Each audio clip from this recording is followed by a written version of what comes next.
Здравейте, да ви попитам какво прави опитният брокер, което купувачът може да го затрудни? Ами адски много неща. Опитният брокер е запознат с изключително много детайли на една сделка. Сега като почнем право, счетоводство, кредитиране, документация, пазар на недвижимите имоти, психология по същия начин, за да може да работи с продавача, за да може да работи с купувача, преговаря умело с продавача, нали, нещо, което на купувача може да му е трудно, тъй като брокера се води неутралната страна.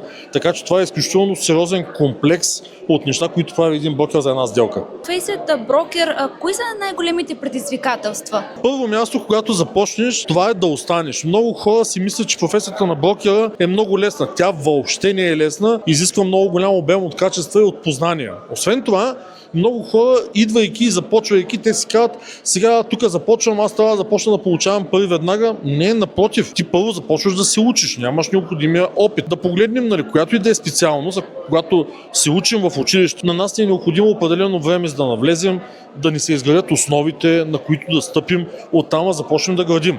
Имайте предвид, че това е една от най-хубавите професии на територията на България, която дава огромни възможности.